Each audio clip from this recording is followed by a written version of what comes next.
दोस्तों, जो काम पूरा पाकिस्तानी मीडिया और वहां की प्रोपेगेंडा मशीनरी एक महीने में नहीं कर पाई थी, वही काम राहुल गांधी जी ने सिर्फ 15 सेकंड में कर दिया।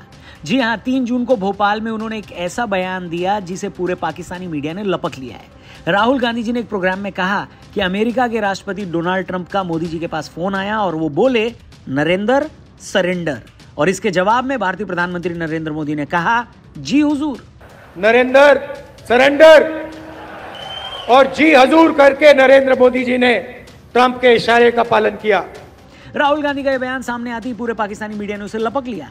और तो और पाकिस्तान के अधपगले रक्षा मंत्री ख्वाजा आसिफ ने भी कहा कि अब तो भारत के ऑपोजिशन लीडर भी मान रहे हैं कि भारत ने सरेंडर कर दिया है। नरेंद्र सरेंडर। अब देखें, उसको उसका नाम जो है राहुल गांधी ने नरेंद्र सरेंडर रख दिया। तो इससे ज्यादा किसी नेशनल लीडर की जो है मिट्टी की तकलीद मैंने नहीं होते देखी। अब राहुल जी के इन बयानों पर लोगों के बहुत एतराज हैं। लोग ये पूछ रहे हैं कि भाई, आप ऐसे कैसे बोल सकते हैं कि भारत के पीएम ने सरेंडर कर दिया? क्या प्रधानमंत्री खुद तलवार और भाला लेकर मैदान में लड़ने गए थे? लड़ तो फौज रही थी भारत की। और अगर आप ये बोलते हैं कि भारत ने सरेंडर कर दिया, तो आप प्रधानमंत्री का नहीं, अपनी सेना का अपमान करते हो। बात तो सही है।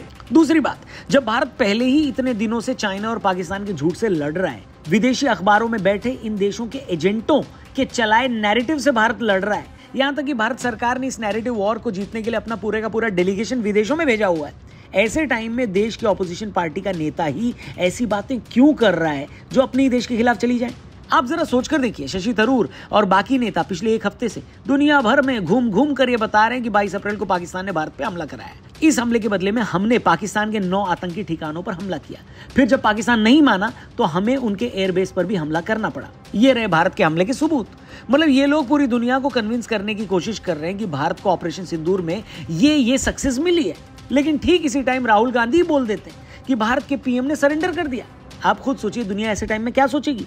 आज पाकिस्तानी नेता इन्हीं राहुल गांधी का बयान विदेशों में सुना रहे हैं। पाकिस्तानी चैनल भी राहुल गांधी के इस बयान को चलाकर अपनी मूर्ख जनता को कन्विंस कर रही है कि देखो, भारत हमसे 3 दिन की लड़ाई में हार गया था। और ये बात अब भारत के नेता भी कबूल कर रहे हैं। कांग्रेस ने ऑफिशियल एक्स हैंडल से एक तस्वीर शेयर की है जिसमें ट्रंप फोन पर बात करते हुए कह रहे हैं, नरेंद्र सरेंडर। तो वजीर आजम मोदी जवाब देते हैं, जी हुजूर। ऐसे में सवाल ये है दोस्तों कि क्या हम अपने ही नेताओं की वजह से इस नैरेटिव वॉर में पिछड़ रहे हैं? क्या हमारे अपने ही लोगों की वजह से पाकिस्तान को 3 दिन की लड़ाई में हराने के बावजूद दुनिया हमें हारा हुआ मान रही है? और आखिर क्या रीजन है कि आज की तारीख में असली लड़ाई जीतने से भी ज्यादा बड़ा होता है नैरेटिव वॉर जीतना? मतलब हकीकत चाहे कुछ भी हो, लेकिन दुनिया उसी बात को सच माने जो आप बोल रहे हैं।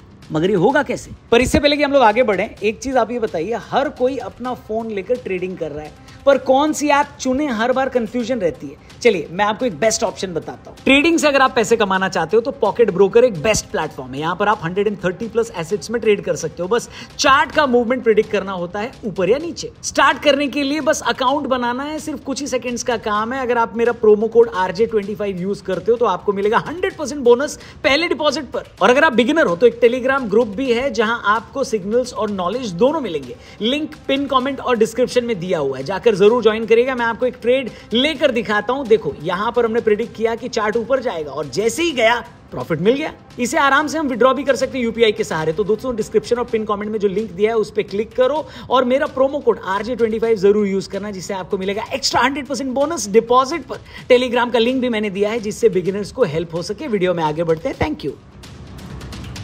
वेल दोस्तों, फर्ज कीजिए कि क्लास में 2 बच्चों की लड़ाई हो जाए। एक सिचुएशन देता हूं आपको, ठीक है? सोचिए, इस लड़ाई में एक शरारती बच्चा पहले दूसरे बच्चे को टांग मारकर गिरा दे।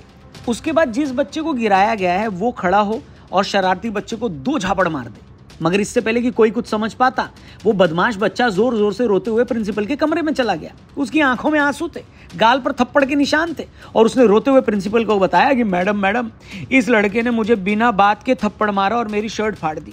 अब प्रिंसिपल देख रही कि हाँ यार, गाल पर थप्पड़ के निशान तो हैं, बच्चा रो भी रहा है, मारने वाला बच्चा तगड़ा भी है, जरूर गलती इस तगड़े बच्चे की होगी। दूसरी तरफ तगड़ा बच्चा, जो स्ट्रांग लड़का है, वो बेचारा अब तक क्लासरूम में ही था।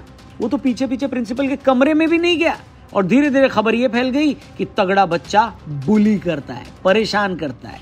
समझ रहे हो? अब आप ये मान लो कि भारत पाकिस्तान के केस में ये तगड़ा बच्चा भारत है। दुनिया ये नहीं देख रही कि पाकिस्तान आज रोता रोता पूरी दुनिया को क्या बता रहा है कि देखो, भारत ने हमारे को घर में घुस के मारा, मिसाइलें दागी। दुनिया ये नहीं सुन रही कि भारत ने ऐसा क्यों किया। जो दुनिया ये देख रही है कि भारत ने पाकिस्तान के एयरबेस पे हमला किया, वो दुनिया ये नहीं समझ पा रही कि पाकिस्तान ने मिसाइलें और ड्रोन दागकर हमारे शहरों पर हमला करने की कोशिश की, और जब पाकिस्तान नहीं माना तब उसे रोकने के लिए हमें उनके एयरबेस को तबाह करना पड़ा जहां से ये हमले हो रहे थे। अब हुआ ये दोस्तों कि असली लड़ाई तो 3-4 दिन में ही खत्म हो गई, पर उसके बाद एक और असली लड़ाई शुरू हुई। इसी लड़ाई को नैरेटिव की लड़ाई कहते हैं। मतलब दोनों देश दुनिया को ये बताएं कि असल में हुआ क्या था, क्योंकि फ्रांस या अमेरिका में बैठे आदमी को नहीं पता कि पहलगाम में जिन 26 हिंदू टूरिस्टों को मारा गया, उन्हें मारने से पहले उनका धर्म पूछा गया। क्योंकि ज्यादातर वेस्टर्न मीडिया तो ये छाप रहा है कि पहलगाम में एक गनमैन ने टूरिस्ट को मारा, और यही असली बदमाशी है। जब वेस्टर्न मीडिया आतंकवादी को गनमैन लिख देता है ना, तो गनमैन बोलकर वो उसे छोटा मोटा क्रिमिनल बताता है। वेस्टर्न मीडिया जब ये नहीं लिखता कि जो लोग मारे गए हैं उन्हें मारने से पहले उनका धर्म पूछा गया, कलमा नहीं पढ़ पाए तब मारा गया, तो वो रिलीजियस किलिंग को भी नॉर्मल किलिंग बताकर लिखते हैं, और यहीं पर वो उस क्राइम को कम कर देते हैं। और यहीं पर आती है नैरेटिव वॉर, कि हम दुनिया को ये बताएं कि पहले पहलगाम में हुआ क्या था, कैसे उन लोगों को मारा गया, फिर 6 तारीख से ऑपरेशन सिंदूर में क्या क्या हुआ। ये हमारी जिम्मेदारी है कि हम दुनिया को बताएं। अब देखो, पाकिस्तान को तो पहले दिन से क्लैरिटी थी कि वो भारत से असली लड़ाई में तो जीत नहीं सकता, इसलिए उसने पूरी दुनिया में इस नैरेटिव वॉर को जीतने की कोशिशें तेज कर दी। उसकी मदद के लिए चाइना भी था। फिर जिस तरह भारत ने बड़े लेवल पर रशियन हथियारों के दम पर पाकिस्तान को पीटा, ये बात भी अमेरिका और यूरोप को पसंद नहीं आई, तो वो दोनों कंट्रीज भी भारत की जीत मानने को तैयार नहीं थे। चाइना को भी अच्छे से पता चल गया था कि पाकिस्तान के भारत के हाथों हारने के बाद पूरी दुनिया में चाइना की ही बेइज्जती हो रही है, क्योंकि पाकिस्तान लड़ तो चीनी हथियारों से रहा था ना। तो चीन और पाकिस्तान ने यह किया कि बाहर के अखबारों में यह प्रोपेगेंडा फैलाया कि पाकिस्तान ने भारत के इतने जेट्स गिरा दिए, भारत की बड़ी हार हो गई। पाकिस्तान ने बड़ी चालाकी से सिर्फ इस चीज को इशू बनाया कि हमने भारत के इतने जेट गिरा दिए, इसका मतलब है कि हम जीत गए। अब मुझे यह कहने में कोई हर्ज नहीं है दोस्तों कि भारत में भी बहुत सारे लोग उसके इस प्रोपेगेंडा में फंस गए। इमेजिन करो, भारत और पाकिस्तान का वनडे मैच चल रहा है। पाकिस्तान की टीम ने पहले खेलते हुए 50 ओवर में 150 बनाए, ऑल आउट हो गई। अब जब भारत के चेज करने की बारी आई तो पहले रोहित शर्मा सस्ते में आउट हो गए, और फिर कोहली, उसके बाद शुभमन गिल और श्रेयस अय्यर ने बड़ी आसानी से सिर्फ 25 ओवर में ये टोटल चेज कर लिया, और भारत 8 विकेट से मैच जीत गया। अब इस सिनेरियो को आपने इमेजिन कर लिया ना। अब आगे बढ़ते हैं। मैं आपसे पूछता हूं कि इस मैच में सबसे ज्यादा चीज क्या मैटर करती है? यही ना कि भारत 8 विकेट से मैच जीत गया, और बात भी भारत की जीत पर होनी चाहिए। लेकिन पाकिस्तान तो पाकिस्तान है, वो हार जीत की बात ही नहीं कर रहा। वो इस बात से खुश है कि उसने रोहित और कोहली को सस्ते में आउट कर दिया। जब भी उससे मैच के रिजल्ट के बारे में पूछो तो क्या बोलता है कि पहले तुम ये बताओ कि हमने कोहली को सस्ते में आउट किया या नहीं किया। और हैरानी की बात यह है कि भारत में बहुत सारे लोग इस बात पर बैकफुट पर आ गए। वो भी ये बोल रहे हैं कि हाँ भाई, कोहली तो सस्ते में आउट हो गया था। और पाकिस्तान उनके बयान को आगे रखकर क्या बोलता है कि ये देखो, हमने कहा था ना कि कोहली को हमने रन नहीं बनाने दिए। तो दोस्तों, डिप्लोमेसी की लैंग्वेज में इसे ही नैरेटिव वॉर कहते हैं। मतलब बात तो होनी चाहिए थी भारत पाकिस्तान में कौन जीता। पाकिस्तान ने क्या किया? बड़ी चालाकी से नैरेटिव बना दिया कि हमने कोहली और रोहित शर्मा को सस्ते में आउट किया, है कि नहीं। और ये कहने में कोई हर्ज नहीं है कि ऑपरेशन सिंदूर को लेकर भी पाकिस्तान यही कर रहा है। वो ये बात कर ही नहीं रहा है कि 4 दिन चले ऑपरेशन में उसके 9 आतंकी ठिकाने तबाह हुए, 11 एयरबेस तबाह हुए, उसके कितने फौजी मारे गए, कितने रडार, जेट्स और डिफेंस सिस्टम बर्बाद हुए। पाकिस्तान बस ये बात लेकर बैठा है कि हमने भारत के इतने जेट गिरा दिए। अरे ओ ग्रोसरी वाले मादरणीय चचा, भारत के 1, 2 या 3 जेट गिरे, बात ये इंपॉर्टेंट नहीं है। टेस्ट मैच के पहले सेशन में 4-5 विकेट गंवाने के बाद भी टीमें वो टेस्ट इनिंग से जीत जाती हैं। अगर ऑपरेशन सिंदूर के इनिशियल फेज में कुछ जेट गिरे भी तो क्या फर्क पड़ता है? मैटर ये करता है कि उसके बाद हमने पाकिस्तान को कितनी बुरी तरह कूटा। लेकिन पता नहीं क्यों भारत में बड़े से बड़े जर्नलिस्ट और कुछ और भी लोग जरूरत से ज्यादा इस बात पर जवाब मांग रहे हैं कि हमने कितने जेट गंवाए। इनफैक्ट कुछ दिन पहले CDS चौहान जी ने सिंगापुर में एक स्टेटमेंट दी, ये सुनिए पहले। I think what is important is that not the jet being down, but why they were being down. Well, अगर आप मुझसे पूछें तो हमें ऐसे बयान देने से बचना चाहिए। रीजन बड़ा सिंपल है। पहला रीजन तो ये है कि अगर हमने अपने सेट टारगेट अचीव कर लिए तो ये बात मायने ही नहीं रखती कि हमने जेट गंवाए या नहीं।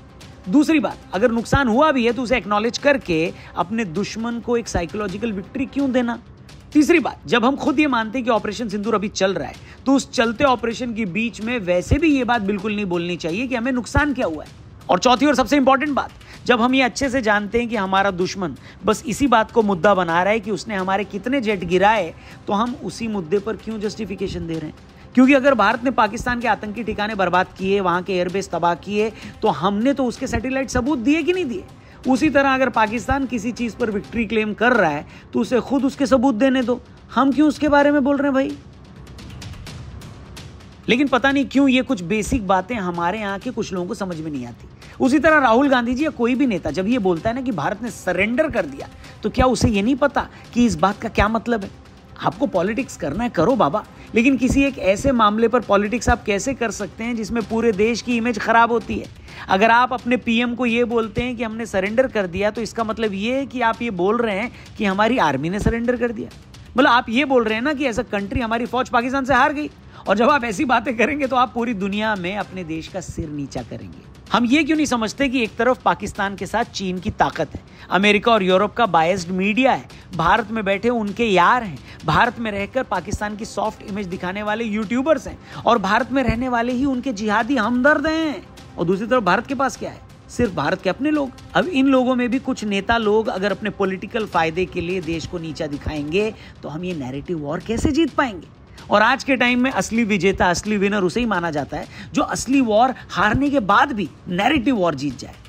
बाकी दोस्तों आप कमेंट करके बताइए कि युद्ध के टाइम में या वॉर जैसे हालात के वक्त किसी आदमी को ऐसे बयान देने चाहिए जैसे राहुल जी ने दिए, या हमारे कुछ नेता बीच बीच में दे देते हैं। कमेंट करके बताइए। वीडियो पसंद आई हो तो इसे अपने दोस्तों तक जरूर पहुंचाइएगा। वीडियो बनाने में हमें बड़ी मेहनत लगती है, इसलिए हम चाहते हैं आप चैनल को भी सब्सक्राइब करें और ऐसी वीडियोस अपने दोस्तों तक भी जरूर शेयर करें। बाकी जाने से पहले फिर से याद दिला दूं, पॉकेट ब्रोकर डाउनलोड जरूर करना, डिस्क्रिप्शन में लिंक दिया है, और टेलीग्राम को भी ज्वाइन जरूर करना, बहुत हेल्प मिलेगी और बहुत कमाने का मौका भी।